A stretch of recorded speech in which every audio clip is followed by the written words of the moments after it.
Field marshal Syed Asim Munir की मुस्लिम ममालिक के बारे में सोच और रवैया हमेशा क़ुव्वत, एतमाद और मुकम्मल हिमायत पर मबनी रहा है। वो न सिर्फ पाकिस्तान के अंदरूनी इस्तेहकाम और सलामती पर तवज्जो देते हैं, बल्कि मुस्लिम उम्मा को एक मुत्तहिद क़ुव्वत के तौर पर देखने के ख्वाहिशमंद हैं। फील्ड मार्शल की क़यादत में पाकिस्तान ने इस्लामी ममालिक को दरपेश मसाइल पर खुल कर आवाज़ उठाई है, चाहे वो फ़लस्तीन के मजलूम अवाम की जद्दोजहद हो या कश्मीर में इंसानी हकूक़ की पामाली।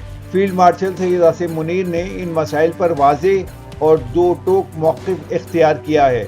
उनके बयानात और इक़दामात मुस्लिम ममालिक को ये यकीन दिलाते हैं कि पाकिस्तान हमेशा उनके साथ खड़ा है। सऊदी अरब, तुर्किया, ईरान, मुत्तहिदा अरब इमारात और कतर जैसे अहम ममालिक के साथ उनके करीबी ताल्लुकात इसी सोच की अक्कासी करते हैं। वो मुस्लिम दुनिया को सिर्फ माशी और दिफाई ताउन तक महदूद नहीं समझते, बल्कि उसे एक बड़ी तहजीबी और रूहानी ताकत के तौर पर भी पेश करते हैं। उनके नज़दीक मुस्लिम ममालिक की यकजहती आलमी सियासत में तवाज़ुन कायम कर सकती है और उम्मत को दरपेश चैलेंजों का मुकाबला करने में मददगार साबित हो सकती है।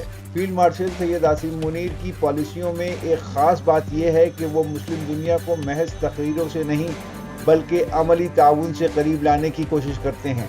मुस्लिम ममालिक के साथ दिफाई ताउन, मुश्तरका मशक़ें, इक़्तिसादी मंसूबे और सिफारती ताउन इनके दौर में ज़्यादा मजबूत हुआ है। यही वजह है कि मुस्लिम ममालिक पाकिस्तान की मौजूदा क़यादत पर एतबार करते हैं और उसे उम्मत मुस्लिमा के लिए एक अहम क़ुव्वत समझते हैं। फील्ड मार्शल सैयद आसिम मुनीर का मुस्लिम ममालिक की मुकम्मल हिमायत का रवैया सिर्फ एक खारजा पॉलिसी नहीं बल्कि एक नज़रिया है जो इत्तेहाद, भाईचारे और मुश्तरका तरक्की पर मबनी है। उनका ये रवैया न सिर्फ पाकिस्तान को मुस्लिम दुनिया में इज़्ज़त व वक़ार दिलाता है बल्कि उम्मत मुस्लिमा के दरमियान ताउन और एतमाद को भी फ़रोग़ दे रहा है।